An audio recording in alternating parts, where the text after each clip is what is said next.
Hello friends, welcome back to my channel. I hope आप सब लोग बिल्कुल ठीक होंगे और अपनी टायर 2 की प्रिपरेशन अच्छे से कर रहे होंगे।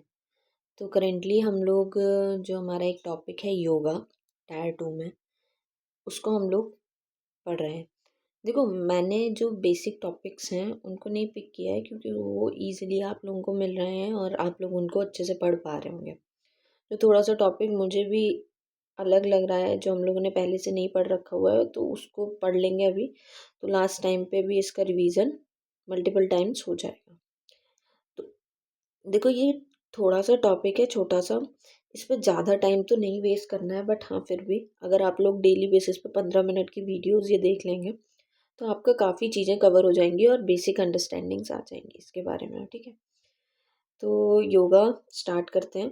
देखो, इसमें इंट्रोडक्शन वगैरह जो भी था जो हम लोग कर चुके हैं काफ़ी, तो आप लोग प्रीवियस वीडियोस देख लीजिएगा।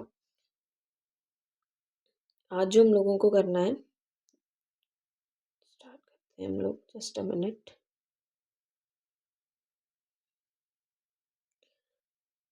तो कल मैंने ना इसमें आप लोगों को, हम लोगों ने ये पढ़े थे general guidelines for yoga practice. कैसे योगा परफॉर्म करनी है, क्या क्या चीज़ें हमें अपने माइंड में पहले से रखनी हुई हैं, या बच्चों को जब योगा कराना है तो उनके दिमाग में क्या क्या चीज़ें होनी चाहिए, वो सारी चीज़ें इसमें। ठीक है, तो आज हम लोग आगे देखते हैं।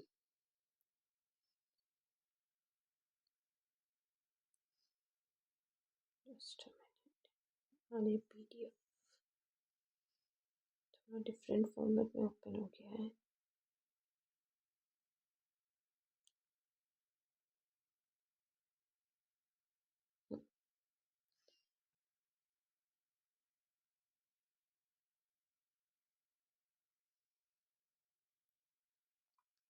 ओके, तो हम लोगों को यहाँ से पढ़ना था कॉमन योगा प्रैक्टिसेस। ठीक है, कॉमन योगा प्रैक्टिसेस। देखो, ये बहुत बार पढ़ चुके हैं। ये 7 to 8 कॉमन योगा प्रैक्टिसेस हैं जो हम लोग करते हैं। यम, नियम, आसन, प्राणायाम, प्रत्याहार, सत्कर्मा मतलब क्लींजिंग प्रैक्टिस, मुद्रा, बंध, धरना, ध्यान, ध्यान मतलब मेडिटेशन। ठीक है, ये प्रैक्टिसेस होती हैं। अब इसमें यम नियम क्या होता है उसको देखते हैं। These are initial sets of principles that are concerned with our conduct in personal and social life. These are related to ethic values। मतलब जो हम लोगों की डेली लाइफ में कुछ नियम्स होने चाहिए, जिस तरीके से हम लोगों को अपना पूरा लाइफ स्पेंड करनी है। मॉर्निंग रूटीन, इवनिंग मतलब आफ्टरनून, कब उठना है कब सोना है, ये जो पूरी दिनचर्या होती है हमारी, वो नियम के अंदर आते हैं। ओके, नेक्स्ट देखते हैं आसन्स क्या होते हैं। ठीक है, आसन्स क्या होते हैं। The term ashan mean that sitting in a particular posture which is comfortable and which could be maintained steadily for a long time। तो आसन का मतलब होता है किसी एक पर्टिकुलर पॉस्चर में बैठना है जो कि कंफर्टेबल हो आपके लिए। कोई डिफिकल्ट पॉस्चर में नहीं बैठना है जिसमें आपकी बॉडी कंफर्ट पोजीशन में ना हो। ठीक है, और उसके बाद उसको आपको एक लंबे समय तक उस पोजीशन में मेंटेन करके रहना है। ठीक है, आसन क्या देता है हमें। आसन give stability and comfort both at physical and mental level. दोनों ही लेवल पे आप लोगों को स्टेबिलिटी और कंफर्ट देता है। दूसरा देखो, किसी भी आसन को प्रैक्टिस करते समय क्या गाइडलाइंस होनी चाहिए दिमाग में। Generally the asanas are practised in a sequence of standing, sitting, prone line, supine line position, though there is the other version which follow different sequence. देखो, कभी बैठ के, कभी हाफ सिटिंग, कभी खड़े होके, डिफरेंट डिफरेंट, या आधे लेटे हुए। ठीक है, तो इन डिफरेंट डिफरेंट पोजीशंस में हम लोग आसन को परफॉर्म करते हैं। जैसा हमारा जो भी मतलब कह सकते हैं, जो भी हम लोग को यौगिक पॉस्चर लेना है तो उसके अकॉर्डिंग हमारे आसन होते हैं। Asana must not be practised in haste or by applying any sort of undue force. Jerk should be avoided. देखो, जल्दबाजी में कोई भी आसन नहीं करना है। स्लो पॉस्चर में धीरे धीरे, अगर आपकी बॉडी उतनी फ्लेक्सिबल नहीं है स्टार्टिंग में, तो अपनी बॉडी को इतना ज़्यादा पुश मत करो कि कभी कभी गलत गलत मतलब मसल्स वगैरह का स्ट्रेन हो जाता है अगर हम लोग गलत तरीके से अपने आसन को परफॉर्म कर रहे होते हैं। ठीक है, और बिल्कुल भी जर्क्स अवॉइड करने, मतलब बिना बात के कोई भी एक्स्ट्रा फोर्स लगा के कोई भी आसन नहीं करना है। ठीक है, asana should be perform with the body and breath awareness. There should be a coordination between breath and the movement of body part. कोई भी आप आसन परफॉर्म करते हैं तो उसमें एक जरूर एक चीज़ लिंक होती है कि आप लोगों को आसन के साथ ना कुछ, या फिर ब्रेथ को इनहेल करना होता है पर्टिकुलर पोजीशन में, और एक पर्टिकुलर पोजीशन में एक्सहेल करने होते हैं। मतलब सांस को अंदर लेना होता है, फिर सांस को छोड़ना होता है। तो कौन सा किस आसन के टाइम पे किस चीज़ किस पॉस्चर पे कब इनहेल करना है, कब छोड़ना है, कितने देर तक ब्रेथ को होल्ड करके रखना है, ये प्रॉपर सिक्वेंस में होना चाहिए, ठीक है, कोई जल्दबाजी में नहीं होनी चाहिए। As a general rule, inhale while rising any part of the body and exhale by bending down.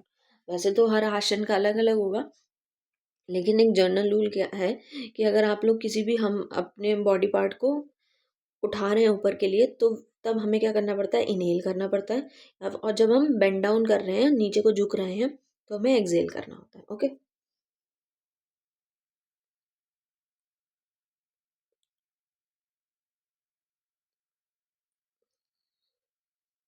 फिर यहाँ पे बात कर रहे हैं, practitioner has to follow the instruction sincerely and practice them within optimal optimal attention. जो भी practice कर रहा है ना, उसको सिंसियरली सही ढंग से ये सारे प्रैक्टिस करने चाहिए, बिल्कुल ध्यानपूर्वक।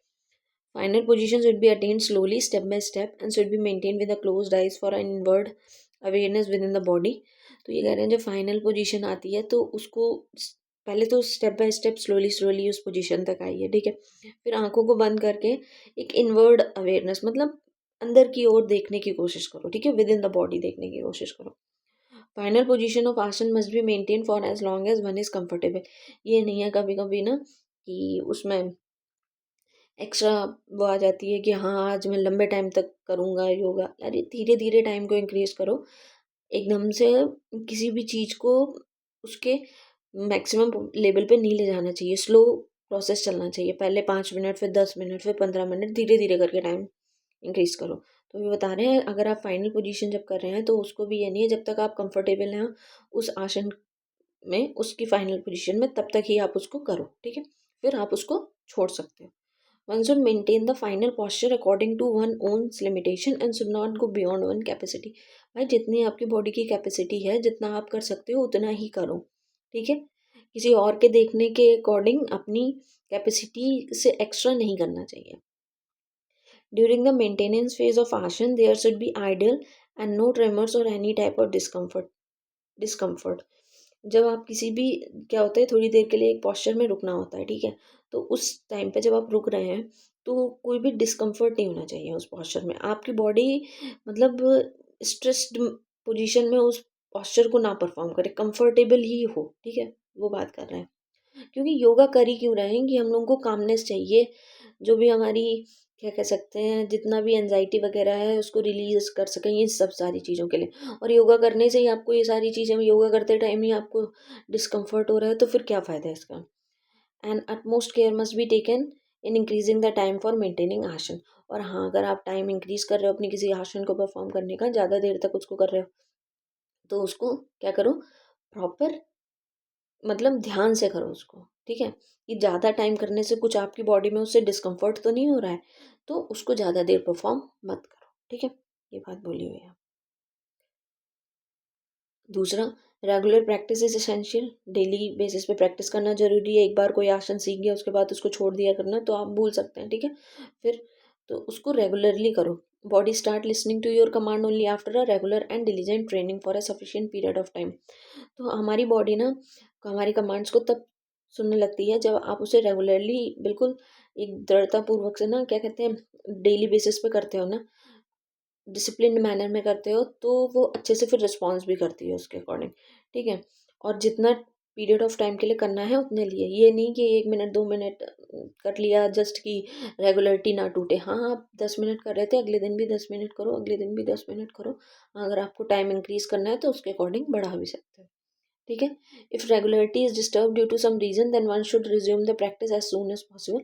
बट हाँ, कभी कोई इम्पोर्टेंट काम के कारण आप रेगुलरिटी डिस्टर्ब हो जा रही है तो आप, हाँ ठीक है, उसको जेन्युइन रीज़न सोच के फिर से अपनी प्रैक्टिस स्टार्ट कर सकते हैं, ठीक है।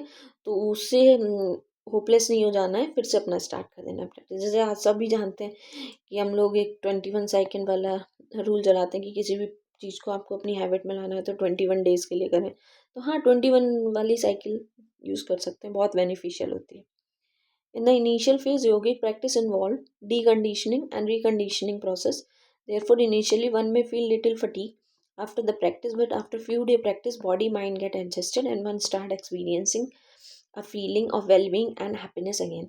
देखो स्टार्टिंग के फेज में ना कंडीशनिंग बड़ी है, आप लोगों ने डीकंडीशनिंग रिकंडीशनिंग हम लोग पढ़ते हैं साइकोलॉजी में, ठीक है। और क्या कहते हैं उसी को, यहाँ पे भी वही हो रहा है कि जब आप योगा प्रैक्टिस स्टार्ट कर रहे हो तो स्टार्टिंग में जब आप 1 2 3 स्टार्टिंग के डेज होंगे तो आपको थकान होगी, ठीक है, करने का भी मन नहीं कर रहा होगा, क्योंकि कुछ भी न्यू चीज़ जब भी स्टार्ट करते हो ना, और वो थोड़ा भी अगर आपके लिए बेनिफिशियल होती है तो आपको एक तरीके से मन कर ही नहीं रहा होता है करने का। फिर भी आपको क्या करना है, रेगुलरिटी मेंटेन करके रखनी है, धीरे धीरे करके अपना टाइम इंक्रीज करना है। फिर आपको देखना अच्छी फीलिंग आने लगती है, फिर बॉडी भी उसी तरीके से रिस्पॉन्स करने लगती है। आपका भी अगले दिन आपको खुद को पुश नहीं करना पड़ता है कि अरे आज फिर से योगा करना है, आपकी बॉडी ही खुद रिस्पॉन्ड करेगी, हाँ इस टाइम पे हम योगा करते हैं, तो अपने अकॉर्डिंग बॉडी रिस्पॉन्ड करने लगती है कि हाँ योगा का टाइम आ गया तो अब करना चाहिए, ठीक है। पॉजिटिव एटीट्यूड आ जाता है उस एक्सरसाइज के लिए, ठीक है। तो यही बात बोल रखी है। दूसरा देखो, प्राणायाम क्या होता है। प्राणायाम तो सबने ही सुना है, ठीक है, देख लेते हैं फिर भी इसको। प्राणायाम कंसिस्ट ऑफ ब्रीदिंग टेक्निक। ये एक ब्रीदिंग टेक्निक होती है, सांस को अंदर लेके बाहर छोड़ना, ठीक है। ये हमारे रिस्पायरेटरी सिस्टम को क्लींजिंग करने के लिए बहुत ज़्यादा हेल्पफुल होती है। Which is related to control of the breath और रिस्पायरेटरी प्रोसेस, जो हमारी ब्रीथ को कंट्रोल करने में हेल्प करती है, या फिर हमारे जो भी रिस्पायरेटरी प्रोसेस है उसको कंट्रोल करने में हेल्प करती है। Pranayama popularly known as yogic breathing sorry involves a conscious manipulation of our breathing pattern. तो प्राणायाम को मतलब पॉपुलरली किस नाम से जाना जाता है, योगिक ब्रीदिंग, मतलब एक ऐसा योगा जिसमें हम ब्रीदिंग को अपनी कंट्रोल कर सकते हैं, उसको अपने मतलब कह सकते हैं conscious manipulation of our breathing pattern का मतलब है कि हम लोग अपनी कॉन्शियसनेस से अपनी ब्रीदिंग को मैनिपुलेट कर रहे हैं, ठीक है, बढ़ा रहे हैं घटा रहे हैं, या किस तरीके से पूरी ब्रीदिंग को देखते हैं कि कब हमने सांस अंदर ली फिर कब छोड़ी, तो ये सारी चीज़ें। The health of respiratory system depends upon the quality as well as quantity of air inhaled by the person। तो जो हमारे रिस्पायरेटरी सिस्टम है वो कितना हेल्थी है वो उस पर डिपेंड करता है कि आपने कितनी एयर इनहेल करी। पहली तो क्वांटिटी, कितना एयर को इनहेल करा, कितना एक्सहेल करा। दूसरा क्वालिटी, कितनी साफ हवा इनहेल करते हैं। जैसे किसी मेट्रोपॉलिटन सिटी में चले जाओ तो वहाँ पे बहुत ही ज़्यादा जो हमारी एयर है वो पल्यूटेड है, ठीक है। उसको अगर आप इनहेल भी करते हो तो उससे बहुत सारे मतलब उसमें ऐसे पोल्यूटेंट्स हैं जो आपकी बॉडी के अंदर जा रहे होते हैं, जो एक तरीके से हार्मफुल ही हैं। बट आप किसी फ्रेश नेचर ऐसी जगह पे जाओ जैसे माउंटेन एरियाज़ है, या और भी कोई खुली अच्छी फ्रेश जगह पे जाओ जहाँ आपकी एयर क्वालिटी बहुत अच्छी है, तो वहाँ पे आपको अलग ही फील होता है, ठीक है। तो वही बात कह रहे हैं, क्वालिटी पे भी डिपेंड करता है कि आपका रिस्पायरेटरी सिस्टम कितना हेल्दी है। It also depends on the rhythm and completeness of the breathing, मतलब पूरे अच्छे से अंदर सांस लेना और उसको बाहर छोड़ना, ठीक है। तो उस पर भी डिपेंड करता है कि आप कितना रिदम, जैसे हमारी जो रिस्पायरेटरी साइकिल होती है उसमें क्या होता है कि लगभग आई थिंक सो हम लोग 13 to 14 टाइम्स पर minute breath in and breath out करते हैं। आई एम नॉट श्योर, मैं कंफर्म करके बता दूंगी कितना होता है, ठीक है। तो उस पर भी डिपेंड करता है कि कितना अच्छे से पूरी सांस अंदर ले रहे हो फिर बाहर छोड़ रहे हो। इस पर भी बहुत डिपेंड करता है कि आपकी जो भी इम्प्योर एयर अंदर जब होती है उसका भी बाहर निकलना जरूरी होता है। Through pranayama a practitioner advantageously works with his or her respiratory, cardiovascular and nervous system which bring about emotional stability and peace of mind। देखो, जो हमारे जितने भी ऑर्गन्स होते हैं, ठीक है, जितने भी हमारे ऑर्गन सिस्टम है वो सारे आपस में इंटरलिंक्ड होते हैं, सबका काम एक दूसरे के साथ चलता है। अगर आप रिस्पायरेटरी सिस्टम की बात करो तो रिस्पायरेटरी सिस्टम में क्या होता है, जो आपका हार्ट के थ्रू ब्लड होता है वो रिस्पायरेटरी सिस्टम में आता है। उसमें जितना भी क्या कह सकते हैं हम लोग डीऑक्सीजनेटेड ब्लड है, मतलब जितना भी उसमें कार्बन डाइऑक्साइड है, जो भी इम्प्योरिटीज़ है वो लंग्स में ट्रांसफ़र हो जाती है, और लंग्स के एल्वलाई के थ्रू हमारे ब्लड में ऑक्सीजन ट्रांसफ़र हो जाती है, और फिर से वो वापस से सप्लाई होता है हार्ट के पास, और हार्ट उसको पूरा सप्लाई करता है, ठीक है। जितने भी हमारे अदर पार्ट्स हैं बॉडी के, जितने भी अदर ऑर्गन्स हैं, नर्वस सिस्टम है, सबसे पहले तो ब्रेन पे सप्लाई होता है, क्योंकि उसको पूरे 24 आवर्स फंक्शनिंग करनी है, तो उसके पास सबसे ज़्यादा ऑक्सीजन सप्लाई होनी होती है। तो ये तीनों जो सिस्टम है आपस में काफ़ी इंटरलिंक्ड होते हैं। तो इसलिए ये जो प्राणायाम की एक्सरसाइज है ये सिर्फ हमारे रिस्पायरेटरी सिस्टम को नहीं अफेक्ट करती है, बाकी तीनों जो हमारे सिस्टम है, respiratory, cardiovascular and nervous system, तीनों पे एक अच्छा इम्पैक्ट लाती है, उसमें stability, emotional stability and peace of mind लाती है, ठीक है। प्राणायाम के 3 फेज होते हैं। देखो ये इंपॉर्टेंट क्वेश्चन है, ठीक पॉइंट है। इसको नोट डाउन किया जा सकता है। बाकी सारी चीज़ें तो समझने वाली थी। ठीक है, ये प्राणायाम के 3 फेज हैं, पूर्व, रेच का एंड कुंभ का। ठीक है, देखो जो पहला वाला है उसका मतलब है, पुरखा का मतलब है इस कंट्रोल्ड इनहेलेशन, कितना अंदर सांस ले रहे हो कंट्रोल्ड वे में, ये नहीं बहुत जल्दी जल्दी ले रहे हो, लंबी सी सांस अंदर लेना होता है। फिर रेच का इस कंट्रोल्ड एक्सहेलेशन, ठीक है, एंड कुंभ का इस कंट्रोल्ड रिटेंशन ऑफ ब्रीदिंग। तो इसमें क्या करते हैं, पहले सांस को अंदर लेते हैं, फिर उसको थोड़ी देर के लिए, फिर धीरे धीरे धीरे धीरे करके उसको एक्सहेल आउट करते हैं, फिर थोड़ी देर के लिए रिलैक्स में फिर से सांस अंदर लेते हैं, फिर उसको एक्सहेल आउट करते हैं, इनहेल एक्सहेल, यही तो होता है ना पूरे प्राणायाम में। तो यही 3 इंपॉर्टेंट उसके फेजेस हैं, ये याद किया जा सकता है।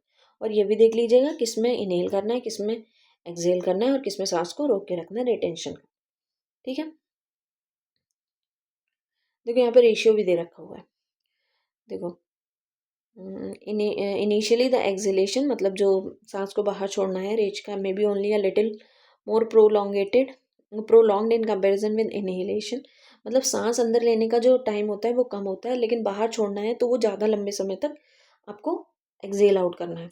तो इन instance on ratio 1:2 ratio is the beginning and may prove counterproductive as we practice 1:2 ratio is increased in natural manner। तो यहाँ पे कह रहे हैं स्टार्टिंग में जस्ट आप मानो कि 1 सेकेंड आपको सांस अंदर लेनी है, तो 2 सेकेंड तक सांस को आपको एक्सहेल आउट करना है। तो धीरे धीरे करके 1:2 में जैसे 2 सेकेंड्स अंदर लिया तो 4 सेकेंड एक्सहेल आउट करना है, 3 सेकेंड लिया 6, तो ये रेशियो तो जानते हैं आप लोग। तो वो बढ़ सकता है नेचुरली जब धीरे धीरे आप उसको प्रैक्टिस में लाते हैं। ठीक है, ये देखो प्राणायाम के पूरे गाइडलाइंस दे रखे हुए हैं, कैसे करना होता है, ये पढ़ लेते हैं। ठीक है, pranayama should be done preferably after the practice of asana, asana करने के बाद करने चाहिए। Breathing in pranayama should be done through the nose only expect Sheetala Sheetali and Sheetkari, sorry इसका मतलब तो मुझे भी नहीं पता है, क्योंकि मैं भी पहली बार ही पढ़ रही हूँ ये चीज़, तो कुछ गलत बताने से अच्छा तो है हम लोग इसको अवॉइड करें। फिलहाल तो ये बता रहे हैं कि breathing in pranayama should be done through nose, सिर्फ जब आप प्राणायाम में ब्रीदिंग कर रहे हैं तो सिर्फ नोज के थ्रू ही करिए, माउथ से ब्रीद मत करिए। तब तक इतने पॉइंट को तो हम लोग समझ ही सकते हैं कि हमें नोज से ब्रीदिंग करनी है प्राणायाम में। During pranayama there should not be any strain in the facial muscles, eyes, ears, neck, shoulder or any other part of the body. जब आप प्राणायाम कर रहे हैं तो एक जिस पॉस्चर में बैठे होते हैं, आपके फेशियल मसल्स, आइज, ईयर, नेक, शोल्डर, किसी भी बॉडी के पार्ट पे आपका कोई स्ट्रेन नहीं होना चाहिए, बिल्कुल कंफर्ट पोजीशन में होना चाहिए। सिर्फ आपको अपने किस चीज़ पे ध्यान देना है, सांस अंदर लेना है, सांस बाहर छोड़नी, इनहेलेशन एक्सहेलेशन चीज़ पे। Eyes should be remain closed, आंखें बंद होनी चाहिए इन द बिगनिंग। देखो ये सारी चीज़ है ना उस तरीके के क्वेश्चन में आ जा सकती हैं, जैसे पॉइंट्स होते हैं ना 1 2 3 4, तो उन्होंने लिख दिए while performing pranayama eyes should be opened, उसके बाद neck and facial muscles, eyes and shoulders are in a strain position. ठीक, दो ए एंड बी पॉइंट दे दिया, फिर ऑप्शन में दे दिया A is correct and B is wrong, both are correct, both are wrong. तो उस तरीके के क्वेश्चंस में ये काफ़ी आ सकते हैं। ठीक है, तो थोड़ा सा ध्यान से पढ़िए। In the beginning, one should be aware about the natural flow of the breathing and make inhalation and exhalation prolonged in a gradual manner। पहले तो देखो जो नॉर्मल आपकी ब्रीदिंग साइकिल है उसको नोटिस करो। ठीक है, कितनी देर में आप अंदर लेते हो, सांस को बाहर छोड़ते हो, फिर धीरे धीरे अपने अकॉर्डिंग उसको बढ़ाओ घटाओ, क्योंकि इनहेलेशन थोड़ा कम टाइम के लिए करना है, एक्सहेलेशन ज़्यादा करना है। रेशियो क्या है, 1:2। ठीक है, while observing breathing, attend to your abdominal movement which bulges a bit during inhalation and goes in width during acceleration. ये बता रहे हैं ना जो हमारी लंग्स के नीचे एक पार्ट होता है एब्डोमेन, जो हमारे एक तरीके से रिस्पायरेटरी सिस्टम और जो हमारा क्या कहते हैं डाइजेस्टिव सिस्टम होता है, उसके बीच में एक फ्लैप लाइक स्ट्रक्चर होता है, वो होता है एब्डोमेन। तो यहाँ पे बात कर रहे हैं उसको ऑब्जर्व करो अपने जब सांस अंदर ले रहे हो तो जो आपका एब्डोमेन है तो वो बल्ज आउट होता है उसके बाद इनहेलेशन के टाइम पे, और उसके बाद जब आप एक्सहेल करते हैं तो वो क्या करता है, अंदर चला जाता है। ठीक है, ये बात कर रहे हैं, नीचे को हो जाता है। ये जब आप रिस्पायरेटरी सिस्टम पूरा पढ़ते हैं, अगर हम लोग को टाइम मिला तो हम लोग क्योंकि ये लाइफ प्रोसेस के अंदर ही आते हैं, डाइजेस्टिव सिस्टम, रेस्पिरेटरी सिस्टम, तो इसको भी पढ़ सकते हैं, ठीक है, अगर टाइम मिलता है, वरना अननेसेसरी चीज़ों को तो पढ़ना अवॉइड ही करना है।